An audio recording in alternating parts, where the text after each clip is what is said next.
तो welcome to Shukla study point. आप सभी का स्वागत है आपके अपने YouTube channel Shukla study point में। मैं शिवम शुक्ला आप सभी दोस्तों का हार्दिक स्वागत करता हूं।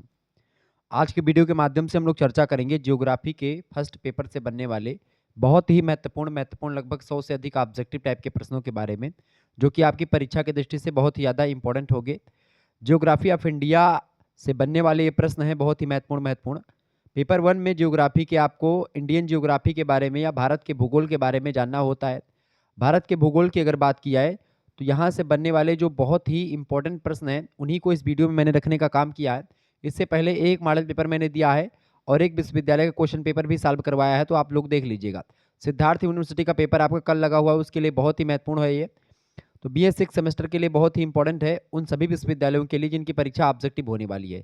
दीनदयाल उपाध्याय गोरखपुर विश्वविद्यालय और ऐसे तमाम प्रकार के विश्वविद्यालय से कानपुर विश्वविद्यालय, एक इसके अलावा आपकी महात्मा गांधी काशी विद्यापीठ, सिद्धार्थ यूनिवर्सिटी, ठीक है, महात्मा राजा महेंद्र प्रताप सिंह स्टेट यूनिवर्सिटी का पेपर हुआ है, उसका सॉल्व करवा दिया था मैंने। तो इन सभी के लिए बहुत ही महत्वपूर्ण होते हैं ऑब्जेक्टिव प्रश्न, जो कि इन सभी यूनिवर्सिटीज़ में आते हैं। इससे बाहर कुछ नहीं आएगा आपका। तो आइए जानने का प्रयास करते हैं कौन कौन से प्रश्न आपकी परीक्षा में आने वाले हैं आपकी बार। सभी लोग वीडियो को शेयर और लाइक कर दीजिएगा। पहला प्रश्न, तो BA 6 सेमेस्टर जियोग्राफी का पेपर 1 इंडियन जियोग्राफी। अगला प्रश्न, पहला प्रश्न, भारत के सुदूर पूर्व में, सुदूर पूर्व मतलब ज़्यादा पूर्व में, कौन सा देश भारत के साथ सर्वाधिक लंबी अंतर्राष्ट्रीय सीमा बनाता है? तो वैसे अगर पूछे कि भारत के जो है अंतर्राष्ट्रीय सीमा या भारत देश के साथ कौन बनाता है, तो सबसे ज़्यादा बनाता है, मतलब कौन सा राज्य, तो वो बनाता है आपका एक प्रकार से बांग्लादेश। लेकिन सॉरी, जो है बांग्लादेश आपका बनाता है, सबसे ज़्यादा सीमा साझा करता है भारत के साथ अगर देखेंगे तो पूर्वी इलाकों में। लेकिन सुदूर पूर्व की अगर बात करेगा, यहाँ पर एक शब्द ध्यान रखेंगे, सुदूर पूर्व। सुदूर पूर्व में आ जाएगा आपका म्यांमार, ठीक है, बर्मा। तो राइट आंसर इसका हो जाएगा बी ऑप्शन। भारत के सुदूर पूर्व में म्यांमार देश जो है वो भारत के साथ सर्वाधिक लंबी अंतर्राष्ट्रीय सीमा साझा करता है। ऑप्शन नंबर इसका बी करेक्ट आंसर होगा। बहुत ही महत्वपूर्ण प्रश्न है। अगला प्रश्न है, कौन सा जलाशय अंडमान निकोबार द्वीप समूह को अलग करता है? जलाशय मतलब जल डमरू मध्य या जलाशय बोलते हैं आप इसको। जैसे 10 डिग्री चैनल जो है वो अलग करता है, 10 डिग्री चैनल। ऑप्शन नंबर इसका 10 डिग्री चैनल जो होता है आपका, 10 डिग्री चैनल ये क्या करता है? 10 डिग्री चैनल जो है ये अलग करता है किसको? अंडमान और निकोबार द्वीप समूह को, ठीक है, अलग करता है। अगला प्रश्न आपकी स्क्रीन पर आ चुका है, संपूर्ण भारत के कितने प्रतिशत भूभाग पर मैदान का विस्तार पाया जाता है? तो भारत की अगर बात की जाए, भारत में संपूर्ण जो भारत की पृथ्वी है लगभग, जो एक प्रकार से पूरे संसार की लगभग 2.4% पर पूरा भारत कब्जा है। तो भारत की अगर बात की तो भारत में लगभग और लगभग 100% में से 43% भूमि ऐसी है जहाँ पर मैदान पाए जाते हैं। लगभग और लगभग जो है 11% जो भूमि है इस पर आपके पर्वत पाए जाते हैं। पहाड़ों की अगर बात की तो 18% जो है भारत का जो क्षेत्रफल है उसका 18% पर्वतीय इलाका है, सॉरी 11% पर्वतीय इलाका है, 18% आपका पहाड़ी इलाका है और 28% आपका पठारी इलाका है भारत का। कितना? 28% पठारी इलाका है, ठीक है। तो आप इन सभी, और इसके अलावा 43 ये, ठीक है। तो 8 8 आपका 16 ऐसे हो गया, 10 10 20 10 30 20 और 20 40, 40 और 8 8 16 जो है आपका लगभग आपका 57 ही हो जाएगा। इनको आप जोड़ेंगे तो 57 हो जाएगा। 8 8 16 के 6 और एक 7, 7 17 हासिल है एक, और 2 1 3 1 4 1 और 5, 57 ही हो जाएगा, प्लस में 43 ही है, ठीक है। कुल मिलाकर के आपका 100% बन जाएगा। क्लियर? ये बात आप ध्यान रखेंगे। अगला प्रश्न, निम्नलिखित में से कौन सा राज्य पहले नेफा के नाम से जाना जाता था? नेफा का मतलब क्या होता है? नेफा का मतलब होता है नॉर्थ ईस्ट फ्रंटियर एजेंसी, ठीक है। नॉर्थ ईस्ट फ्रंटियर एजेंसी बोलते हैं नेफा को। पहले जो है अरुणाचल प्रदेश को नेफा के नाम से जाना जाता था। Option number C correct answer हो जाएगा, ठीक है। बहुत ही महत्वपूर्ण प्रश्न है। अगला प्रश्न, निम्नलिखित में से वह राज्य क्षेत्र कौन सा है जिसकी सीमा मिजोरम से नहीं लगी हुई है? इनमें से, तो देखिए इनमें से जो है म्यांमार, त्रिपुरा और असम की सीमा लगी हुई है किससे? जो है मिजोरम से, जबकि नागालैंड की सीमा नहीं लगी हुई है। तो ए ऑप्शन इसका करेक्ट आंसर होगा। आगे देखिएगा, अगला प्रश्न है, भारत की प्रादेशिक जल सीमा समुद्र तट से कितने समुद्री मील की दूरी तक है? बताएं। तो 15 मील समुद्री, 15 नॉटिकल मील या 15 समुद्री मील जो है, समुद्री मील की बात हो रही, तो चूंकि समुद्री मील जो होता है थोड़ा सा ज़्यादा होता है, 1.6 किलोमीटर के आसपास होता है नॉटिकल मील, ठीक है। ऑप्शन नंबर इसका ए करेक्ट आंसर होगा। नेक्स्ट क्वेश्चन आप देखेंगे, किस भारतीय राज्य की सीमा सर्वाधिक राज्यों की सीमा को स्पर्श करती है? बताएं।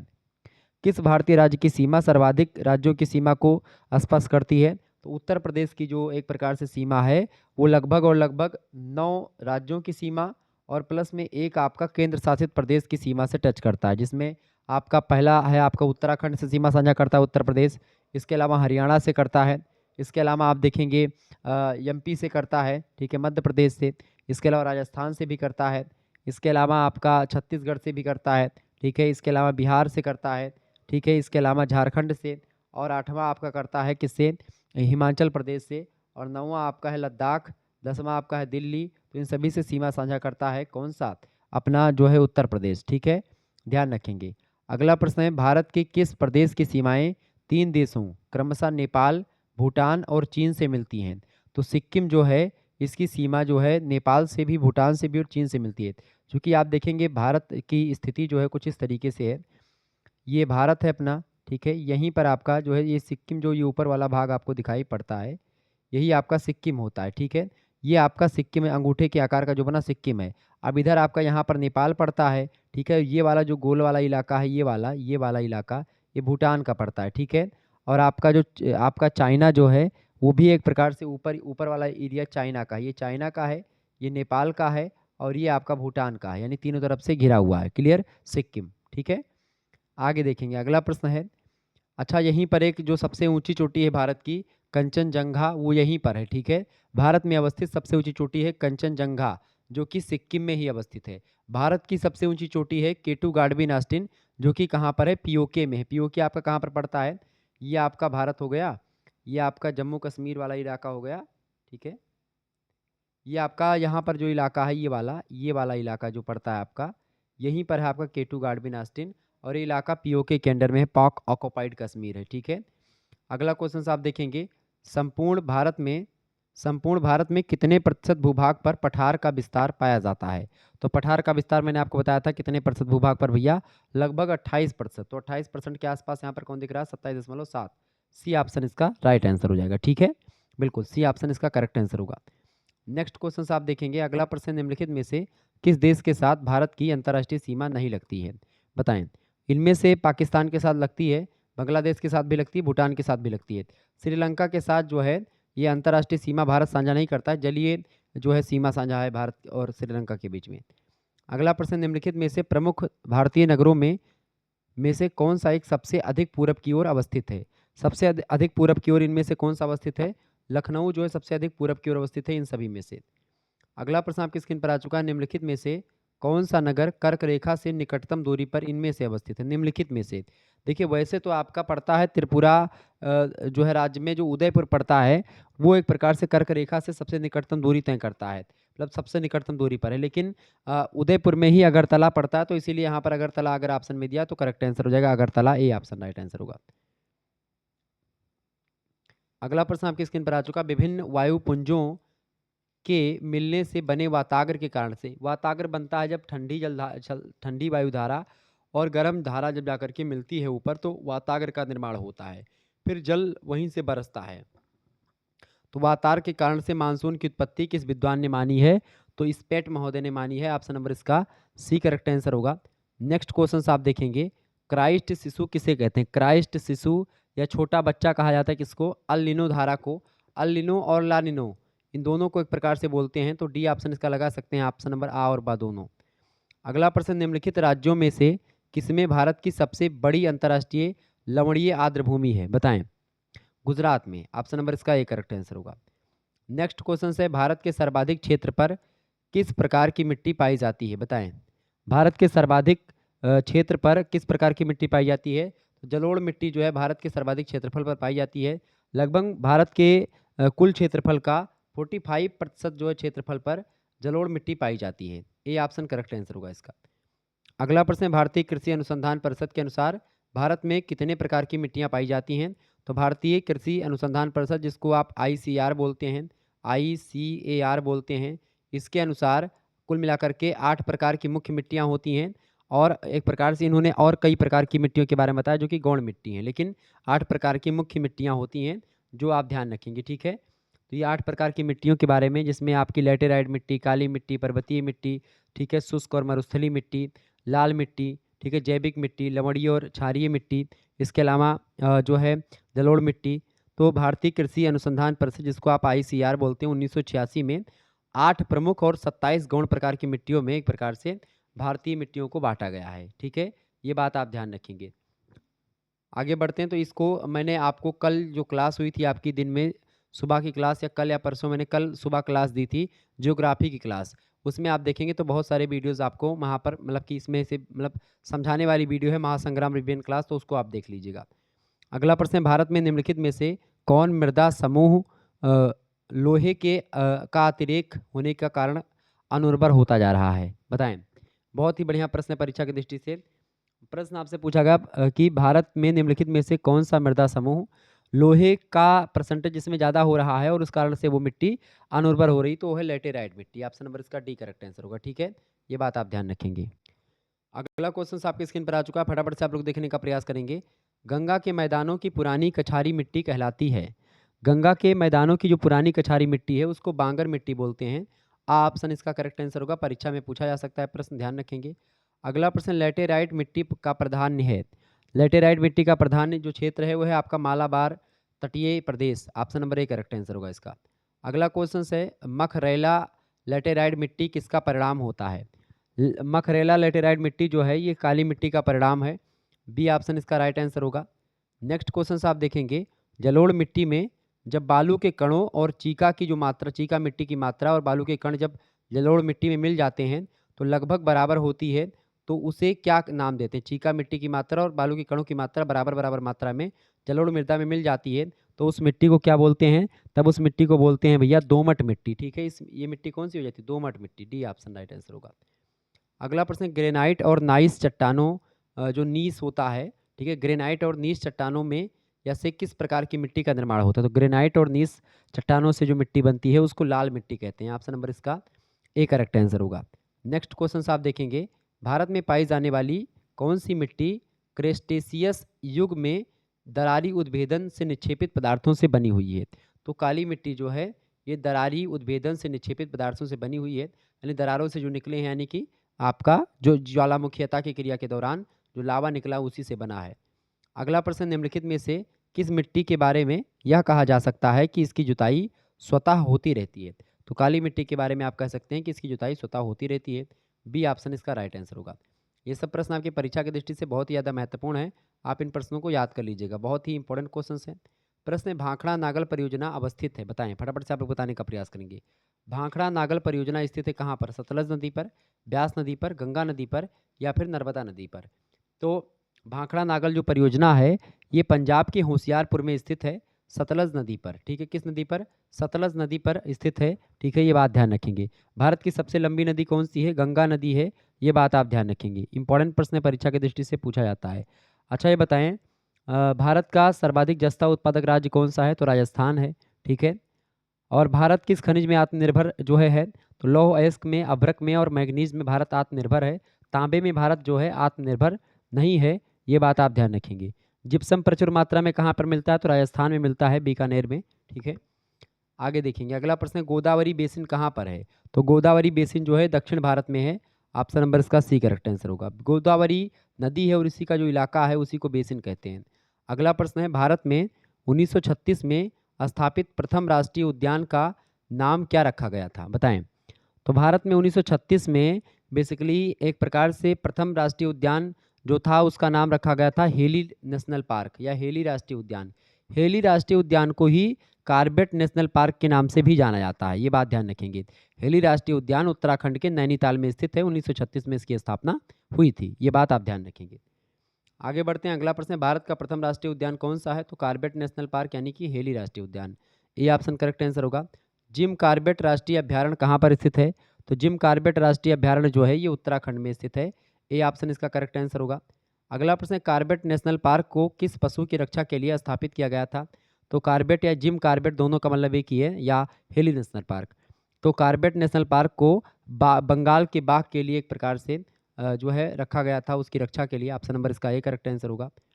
अगला प्रश्न आपकी स्क्रीन पर आ चुका है, भारत में निम्नलिखित में से कौन सा जैव रिसर्च मतलब जैव reserve world network of biosphere reserve में शामिल नहीं है इनमें से।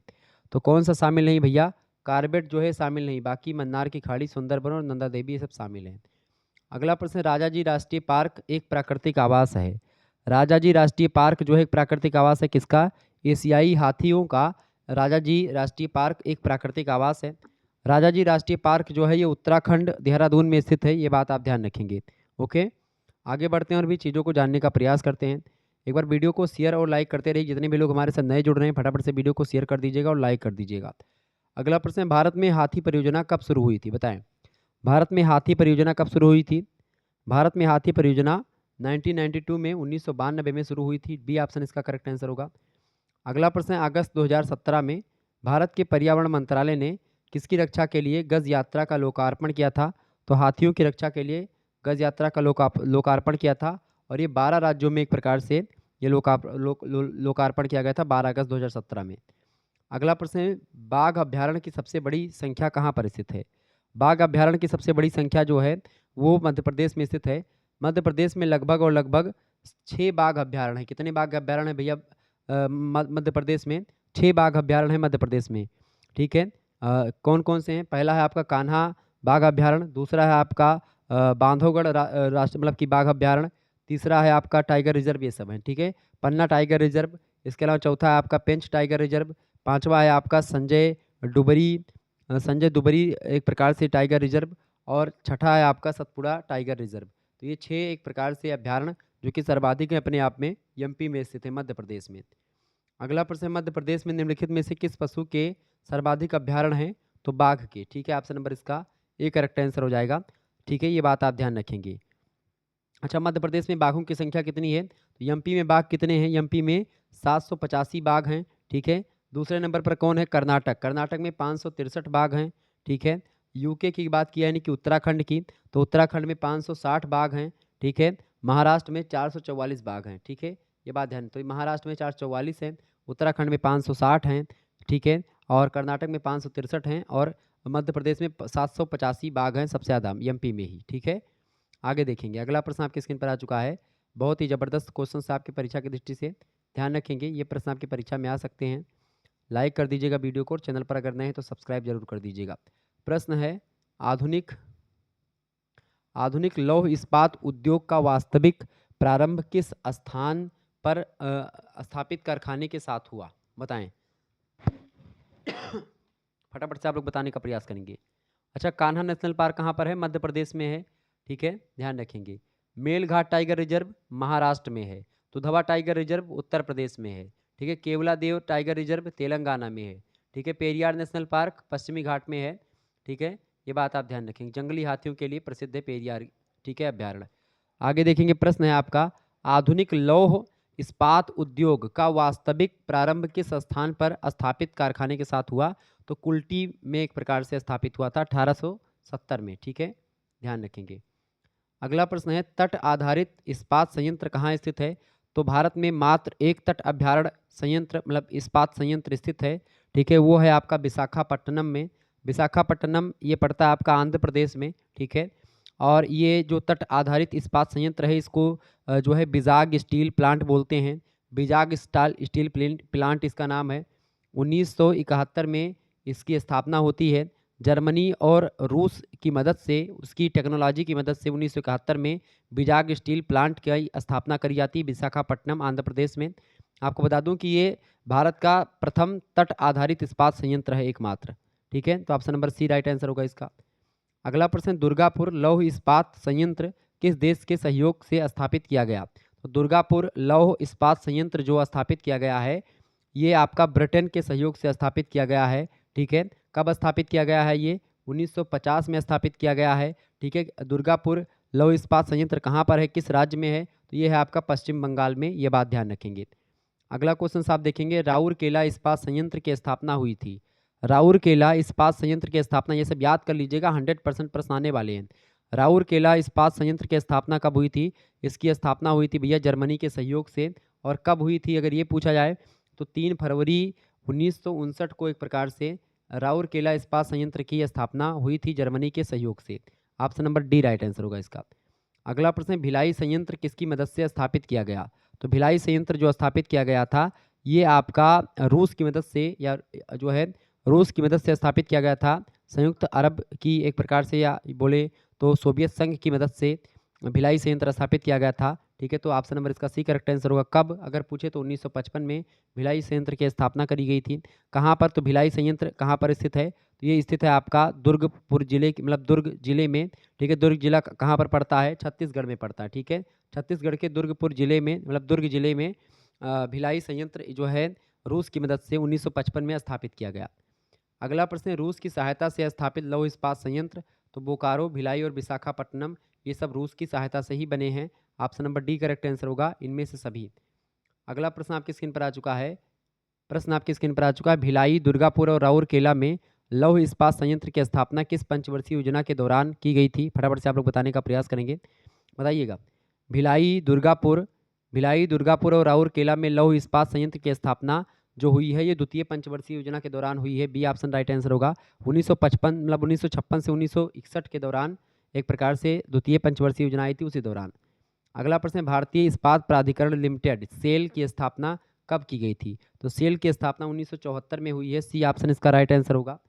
नेक्स्ट क्वेश्चन है, कोयले की स्थानीय आपूर्ति उपलब्ध नहीं है इनमें से। देखिए, टिस्को जमशेदपुर इसको इसमें है, BISL ये भी, भद्रावती यहाँ ये भी है। ठीक है, ये यही नहीं है। ठीक है, यही भद्रावती एक प्रकार से ये आपूर्ति उपलब्ध नहीं है इसकी। बाकी दुर्गापुर और भिलाई इन सभी की है। ठीक है, अगला प्रश्न है, भारत में इस्पात कारखानों का कौन सा समूह स्वतंत्रता के पश्चात बनाए गए थे? स्वतंत्रता के पश्चात भिलाई, दुर्गापुर और राउरकेला ये सब बनाए गए हैं। Option number C correct answer होगा। नेक्स्ट क्वेश्चन है, भारत में प्रथम कपास मिल सूती वस्त्र उद्योग की स्थापना किस शहर में हुई थी? तो ये हुई थी कोलकाता में। कहाँ पर हुई थी? कलकत्ता में। फोर्ट ग्लोस्टर में, कोलकाता में एक प्रकार से प्रथम कपास मिल की स्थापना हुई थी 1818 में। ठीक है, ध्यान रखेंगे इस बात को। आगे देखिएगा, अगला प्रश्न है, भारत का कौन सा उद्योग बड़ी संख्या में कार्यकर्ता नियुक्त करता है? तो वस्त्र उद्योग। ऑप्शन नंबर इसका बी करेक्ट आंसर होगा। आगे देखेंगे, अगला प्रश्न आपकी स्क्रीन पर आ चुका है, निम्नलिखित में से कौन सी जनजाति नागालैंड से संबंधित है? फटाफट से आप लोग बताने का प्रयास करेंगे। अच्छा है, बताएं, डीजल लोकोमोटिव कारखाना कहाँ पर है? वाराणसी में है। आपसे पूछेगा भारत में सीमेंट उत्पादन में अग्रणी राज्य, तो आप बताएंगे राजस्थान। ठीक है, ओके। इसके अलावा आपसे और भी प्रश्न आपसे बन सकता है परीक्षा की दृष्टि से। आपसे पूछेगा कि टेराकोटा कुटीर उद्योग कहाँ पर स्थित है? तो गोरखपुर में स्थित है। ठीक है, रेलवे डिब्बों का निर्माण कहाँ पर किया जाता है? तो ये लोकोमोटिव वर्क्स में करते हैं, चितरंजन में पड़ता है ये। ठीक है, आपसे पूछेगा कि जो है भारत में कागज़ उद्योग केंद्र कहाँ पर है? तो मुंबई, कानपुर और महाराष्ट्र में है। ठीक है, ये बात आप ध्यान रखेंगे। भारत में प्रथम सूती वस्त्र मिल जो है इसकी मतलब ये कब 1854 में स्थापित हुई थी, जो वो कहाँ पर स्थापित हुई थी? तो बॉम्बे में स्थापित हुई थी। ठीक है, ये बात आप ध्यान रखेंगे। आगे बढ़ते हैं और भी चीज़ों को जानने का प्रयास करते हैं। प्रश्न आपकी स्क्रीन पर आ चुका है, निम्नलिखित में से कौन सी जनजाति नागालैंड से संबंधित है? तो रेंगम्मा जो है ये जनजाति नागालैंड से संबंधित है। ऑप्शन नंबर इसका सी करेक्ट आंसर होगा। आगे देखेंगे, अगला प्रश्न आपकी स्क्रीन पर आ चुका है, निम्न में से कौन सी जनजाति भारत के बंगाल की खाड़ी के द्वीपों में रहती है? बताएं। तो निम्नलिखित में से कौन सी जनजाति भारत के बंगाल की खाड़ी के द्वीपों में रहती है? तो कौन सी जनजाति भैया? वो जनजाति है जारवा जनजाति। Option number D correct answer होगा। अगला प्रश्न है, सबसे बड़े से छोटे की संख्यात्मक प्रधानता, सबसे बड़े से छोटे की संख्यात्मक प्रधानता के क्रम में भारत के निम्नलिखित जनजातीय समूहों को व्यवस्थित करें। तो छोटे से संख्यात्मक प्रधानता के क्रम में सबसे बड़े से छोटे, सबसे बड़ा जनजाति भारत में कौन है? भील जनजाति है। दूसरे नंबर पर गोंड है। तीसरे पर आपकी संथाल है। इसका सी ऑप्शन करेक्ट आंसर हो जाएगा। अगला क्वेश्चन आप देखेंगे, मिनी जनजाति जो है निम्नलिखित में से किस राज्य की जनजाति है? तो मिनी जनजाति जो है ये अरुणाचल प्रदेश की एक जनजाति है। सी ऑप्शन इसका करेक्ट आंसर होगा। अगला प्रश्न है, कर्मा नृत्य जो है किस जनजाति का लोक नृत्य है? तो कर्मा नृत्य जो है खारखार जनजाति का एक प्रकार से जो है लोक नृत्य है। अगला प्रश्न है, जनजातीय अनुसंधान एवं विकास संस्थान निम्न में से किस स्थान पर स्थित है? तो जनजातीय अनुसंधान और विकास संस्थान जो है ये मध्य प्रदेश में भोपाल में स्थित है। ऑप्शन नंबर इसका बी करेक्ट आंसर होगा। नेक्स्ट क्वेश्चन से, वन बंधु कल्याण योजना का मुख्य उद्देश्य क्या था? तो आदिवासियों का कल्याण करना। सी ऑप्शन इसका राइट आंसर था। बहुत ही महत्वपूर्ण प्रश्न है सर। अगला प्रश्न, भारत में नक्सली हिंसा की शुरुआत कब से मानी जाती है? तो भारत में नक्सली हिंसा की शुरुआत मानी जाती है 1967 से। आपको बता दूं 1967 में पश्चिम बंगाल से नक्सल जो है नक्सलवाद शुरू होता है भारत का एक जो राज्य है पश्चिम बंगाल, वहाँ पर एक जिला पड़ता है दार्जिलिंग। उसी दार्जिलिंग जिले में एक गांव है, उस गांव का नाम है नक्सलबाड़ी। ठीक है, नक्सलबाड़ी गांव। नक्सलबाड़ी गांव से ही एक प्रकार से नक्सलवादी विचारधारा का उदय होता है 1967 में। आगे देखते हैं, भारत में नक्सली हिंसा की शुरुआत किस राज्य से हुआ? तो पश्चिम बंगाल के दार्जिलिंग के नक्सलबाड़ी गांव से। अगला प्रश्न, नक्सलवाद के चरण का प्रथम चरण रहा। नक्सलवाद के चरण में प्रथम चरण जो रहा 1967 से 1980 का रहा है। सी ऑप्शन इसका राइट आंसर होगा। नेक्स्ट क्वेश्चन आप देखेंगे, किस भाषा को केंद्रीय सरकार द्वारा श्रेष्ठ भाषा का दर्जा दिया गया था? बताएं, किस भाषा को केंद्रीय सरकार के द्वारा श्रेष्ठ भाषा का दर्जा दिया गया था? तो तमिल भाषा को दिया गया था। बी ऑप्शन इसका करेक्ट आंसर होगा। अगला प्रश्न, राष्ट्रीय स्तर पर हिंदी के बाद सर्वाधिक बोली जाने वाली दूसरी भारतीय भाषा कौन सी है इनमें से? तो देखें, दूसरी भारतीय भाषा इनमें से जो है, जो एक प्रकार से हिंदी के बाद में दूसरी बोली जाती है, उनमें आपका इनमें से अगर देखेंगे तो मराठी का नंबर आए।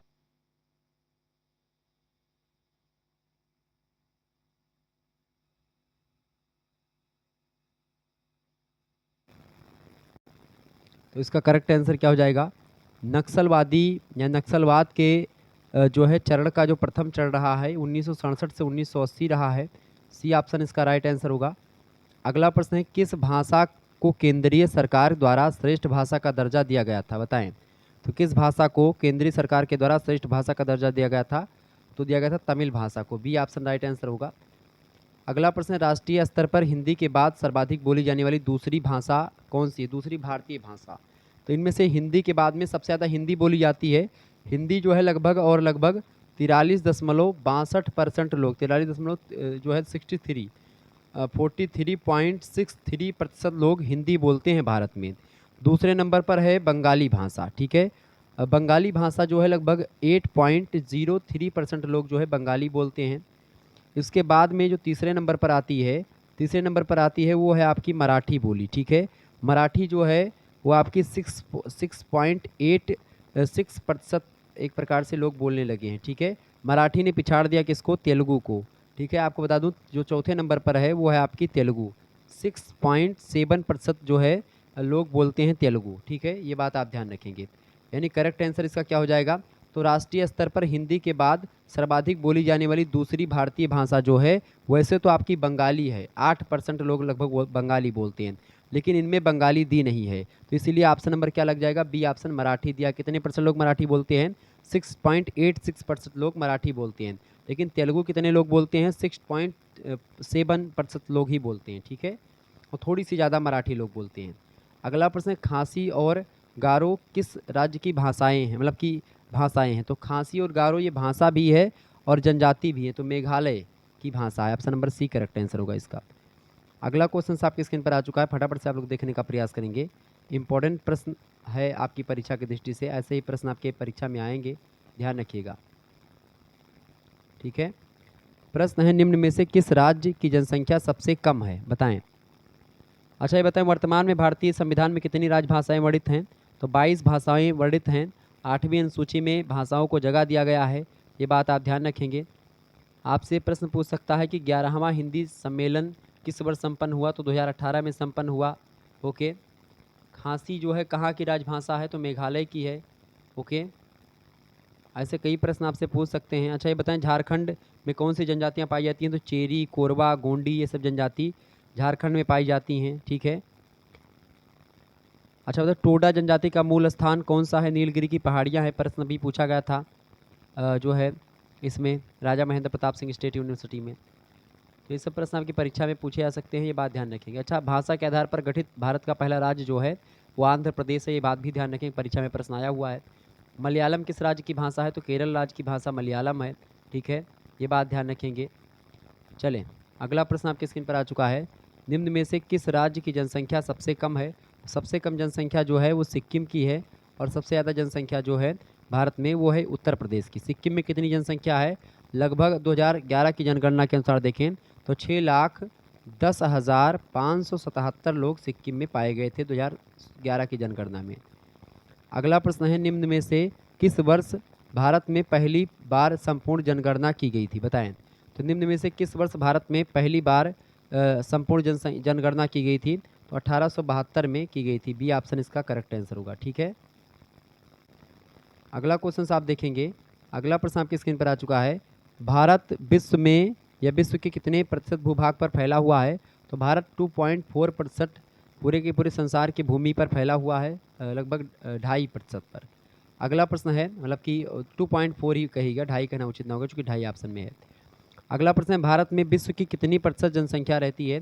तो विश्व की लगभग 17.5% जनसंख्या जो है वो भारत में ही निवास करती है। डी ऑप्शन राइट आंसर होगा, यानी 100 में से लगभग 17.5 लोग भारत में ही रहते हैं। अगला प्रश्न, जनसंख्या में बच्चों का एक बड़ा हिस्सा इनमें से किसका परिणाम है? तो जनसंख्या में बच्चों का एक बड़ा हिस्सा उच्च जन्म दर का एक प्रकार से परिणाम है, क्योंकि जन्म ज़्यादा हो रहा है। ए ऑप्शन करेक्ट आंसर होगा। अगला प्रश्न, निम्न में से कौन सा मतलब कि वक्तव्य जनसंख्या घनत्व को सही रूप से परिभाषित करता है? बताएं। निम्नलिखित में से कौन सा वक्तव्य जनसंख्या घनत्व को सही तरीके से परिभाषित करता है? तो प्रति इकाई क्षेत्रफल में रहने वाले लोगों की संख्या को जनसंख्या घनत्व कहते हैं। बी ऑप्शन इसका राइट आंसर होगा। अगला प्रश्न, क्षेत्रफल की दृष्टि से निम्न में से कौन सा राज्य या कौन भारत का सबसे बड़ा राज्य है क्षेत्रफल की दृष्टि से? तो क्षेत्रफल की दृष्टि से सबसे बड़ा राज्य है आपका राजस्थान। ठीक है, सबसे बड़ा राज्य कौन सा है? राजस्थान। और सबसे छोटा राज्य कौन सा है? गोवा है। जनसंख्या मतलब कि सबसे ज़्यादा क्षेत्रफल की दृष्टि से देखें तो सबसे छोटा राज्य कौन सा है? जनसंख्या की दृष्टि से सबसे छोटा है आपका सिक्किम। ठीक है, मात्र 6,10,577 लोग वहाँ पर पाए गए 2011 की जनगणना के अनुसार। जनसंख्या में सबसे ज़्यादा कौन सा है? उत्तर प्रदेश है। क्षेत्रफल यानी ज़मीन जायदाद के मामलों में सबसे बड़ा कौन सा है? तो वो है राजस्थान आपका। ठीक है, और सबसे छोटा कौन सा है क्षेत्रफल की दृष्टि से? तो वो है आपका गोवा। नेक्स्ट क्वेश्चन आपके स्क्रीन पर आ चुका है।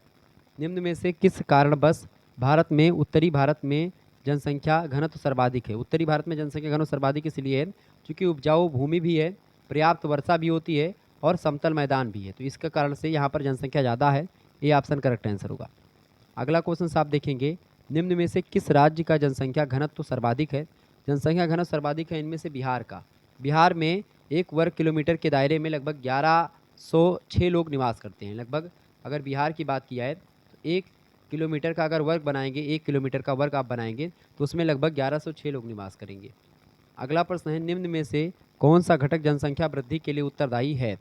जनसंख्या जो है वृद्धि के लिए उत्तरदायी घटकों में आपका जन्म दर सबसे इंपॉर्टेंट होती है।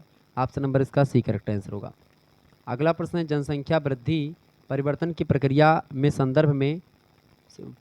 के संदर्भ में निम्न में से कौन सा कथन अन्य तीनों से भिन्न है? इनमें से तो वार्षिक जनसंख्या वृद्धि दर ये अन्य तीनों से भिन्न है। नेक्स्ट क्वेश्चन देखेंगे, भारत का वह राज्य जहाँ गरीबी रेखा से नीचे जनसंख्या का प्रतिशत सबसे कम है। गरीबी रेखा से नीचे जनसंख्या का परसेंटेज जो सबसे कम है इनमें से वो है आपका कहाँ पर भाई? इनमें से तो है सबसे कम गोवा में। ठीक है, गोवा में जो है लगभग 3.76 लोग ही ऐसे हैं जो कि गरीबी रेखा से नीचे हैं। उसके बाद में आपका आता है पंजाब। पंजाब में 5.59% ऐसे लोग हैं जो कि एक प्रकार से गरीबी रेखा से नीचे हैं। केरल में जो है सबसे कम है, वैसे तो केरल में 0.71% लोग हैं जो कि गरीबी रेखा से नीचे हैं। सबसे अमीर या सबसे ज़्यादा एक प्रकार से लोग या सबसे ज़्यादा धनी लोग जो हैं आपको केरल में मिलेंगे, मतलब धनी लोग सबसे ज़्यादा नहीं, इसका मतलब एक गरीब वहाँ पर नहीं है केरल में। 0.71% ऐसे लोग हैं जो गरीबी की रेखा से नीचे हैं। ठीक है, बाकी सब लोग अमीरी मतलब गरीबी रेखा से नीचे नहीं आते हैं। क्लियर, ये बात आप ध्यान रखेंगे। मिलियन सिटी की जनसंख्या होती है, 10 लाख से अधिक की जनसंख्या हो गई तो उसको मिलियन सिटी बोलते हैं। ये बात आप ध्यान रखेंगे। ओके, भारत में सर्वाधिक जनसंख्या वाला राज्य उत्तर प्रदेश है। क्लियर, समझ में आ रही चीज़ें? आगे बढ़ा जाए, चलें। अच्छा, किस द्वीप पर सर्वाधिक जनसंख्या घनत्व पाया जाता है? तो जावा द्वीप पर पाया जाता है। ठीक है, इंडोनेशिया का जावा द्वीप है वहीं पर। आगे देखेंगे, अगला प्रश्न आपकी स्क्रीन पर आ चुका है, फटाफट से आप लोग देखने का प्रयास करेंगे। इंपॉर्टेंट क्वेश्चन है परीक्षा की दृष्टि से आपके, सभी लोग बताएंगे। वीडियो को लाइक और चैनल पर अगर नहीं तो सब्सक्राइब कर दीजिएगा, ऐसे ही प्रश्न आपकी परीक्षा में आएंगे, ध्यान रखेंगे। चलें, भारतीय अर्थव्यवस्था में कृषि का योगदान कैसा है? तो भारतीय अर्थव्यवस्था में कृषि का योगदान घट रहा है दिन प्रतिदिन। बी ऑप्शन करेक्ट आंसर होगा। निम्न में से कौन सी भारतीय निर्यात की मतलब की परंपरागत वस्तु है इनमें से? तो जूट जो है ये एक प्रकार से परंपरागत वस्तु है। जूट जो है भारतीय निर्यात की परंपरागत वस्तु है। ऑप्शन नंबर इसका ए करेक्ट आंसर होगा। एक बात और आपको बता दूं, को करिकुलर मास्टर यूट्यूब चैनल को सब्सक्राइब कर लीजिएगा। आपका को करिकुलर कोर्स का जो एक प्रकार से लेक्चर होगा वो आपको वहीं पर मिल जाएगा। को करिकुलर कोर्स में आपको communication skill and personality development यानी संचार कौशल और व्यक्तित्व विकास पढ़ना होता है। तो वो सब आप को करिकुलर मास्टर यूट्यूब चैनल पर देख पाएंगे। तो आप इस चैनल को प्लीज़ सब्सक्राइब कर लीजिएगा, क्योंकि ये चैनल आपके लिए बहुत ही बेहतर जानकारी देगा और अच्छे तरीके से तैयारी आपको वहाँ पर मिलेगी। ठीक है, तो आपको करिकुलर कोर्स से रिलेटेड जो और भी यूनिवर्सिटी के पेपर हुए हैं वो भी सॉल्व करवा दिए गए हैं। तो आप इस चैनल पर जाकर के उस पेपर को भी देख सकते हैं, उसकी आंसर की को देख सकते हैं। तो ये चैनल आपके लिए बहुत ही बेस्ट है, आप लोग सब्सक्राइब कर लीजिएगा। अगला प्रश्न आपकी स्क्रीन पर आ चुका है, निम्नलिखित में से कौन सा भारत में भूमि सुधार का हिस्सा नहीं है इनमें से। तो भूमि सुधार का हिस्सा कौन सा नहीं है भाई? बहुफसलीय योजना जो है भूमि सुधार का हिस्सा नहीं है, डी ऑप्शन राइट आंसर होगा। बाकी जाति प्रथा उन्मूलन और भूमि जोतों की अधिकतम सीमा निर्धारण और काश्तकारी सुधार, ये सब एक प्रकार से भूमि सुधार से रिलेटेड हैं। ठीक है, आगे देखेंगे। अगला प्रश्न है, किसान क्रेडिट कार्ड योजना का प्रारंभ किस किया गया था? बताइए, किसान क्रेडिट कार्ड योजना का प्रारंभ जो किया गया था 1998 से 99 में किया गया था, वर्ष 1998-99, सी ऑप्शन राइट आंसर होगा। अगला प्रश्न है, भारत में धीमी कृषि विकास गति के लिए निम्न में से कौन प्रभावी कारण रहा है? बताएं, भारत में धीमी कृषि विकास गति के लिए निम्न में से कौन कारण प्रभावी रहा है? तो ग्रामीण निर्धनता, ऑप्शन नंबर इसका ए करेक्ट आंसर होगा। अगला प्रश्न, जुलाई 2018 में मंत्रिमंडल के निर्णय के संबंध में निम्नलिखित में से किस एक फसल के लिए न्यूनतम समर्थन मूल्य यानी एमएसपी में वृद्धि की प्रतिशतता अधिकतम है? तो ज्वार यानी ज्वार संकट, ऑप्शन नंबर इसका ए करेक्ट आंसर होगा। अगला प्रश्न है, भारत में धीमी कृषि विकास गति के लिए निम्नलिखित में से कौन प्रभावी कारण रहा है? तो भारत में धीमी कृषि विकास के लिए जो प्रभावी कारण रहा है वो रही ग्रामीण निर्धनता, ए ऑप्शन करेक्ट आंसर होगा। भारत का कितना प्रतिशत कृषि क्षेत्र वर्षा पर निर्भर करता है? लगभग 55% जो क्षेत्र है वो एक प्रकार से कृषि पर क्षेत्र है और लेकिन वर्षा पर निर्भर करता है। लेकिन आप देखेंगे फिर जो है अब सिंचाई के साधन उपलब्ध हो चुके, तो पानी वानी बारिश होती है, मतलब पानी मतलब सिंचाई से भी एक प्रकार से फसल होती है। विश्व हरित क्रांति के जनक कौन है? तो नॉर्मन बोरलॉग हैं। भारतीय हरित क्रांति के जनक कौन है? तो एम.एस. स्वामीनाथन है। क्लियर, ये बात आप ध्यान रखेंगे। नकदी फसल में आपका कौन कौन सी चीज़ सम्मिलित होती? गन्ना, जूट, कपास, सब नकदी फसलें हैं। ठीक है, गेहूँ जो आपका है ये एक प्रकार से ये आपकी खाद्यान्न फसल है, ये बात आप ध्यान रखेंगे। हरित क्रांति का मतलब क्या होता है? कृषि के आधुनिक विधियों का उपयोग करके प्रति एकड़ फसल की उपज को बढ़ाना। ठीक है, ये बात ध्यान। 1970 के दशक में जो है हरित क्रांति की शुरुआत हुई। बेसिकली 1968 में हरित क्रांति की शुरुआत मानी जाती है। भारतीय सब्जी शोध संस्थान कहाँ पर है? वाराणसी में भारतीय सब्जी शोध संस्थान है और मैं गया भी हूँ सब्जी शोध संस्थान में। ठीक है, और भारतीय राष्ट्र नेशनल शुगर इंस्टीट्यूट भी आपका वहीं पर है। ठीक है, वहीं पर आपका भारतीय सब्जी शोध संस्थान भी है। ठीक है, ये सब आपका कानपुर में ही है, कल्याणपुर के आसपास। ठीक है, ध्यान रखिएगा। नॉर्मन बोरलॉग जो थे किस देश में रहने वाले थे? संयुक्त राज्य अमेरिका के थे, ये बात आप ध्यान रखेंगे। ओके,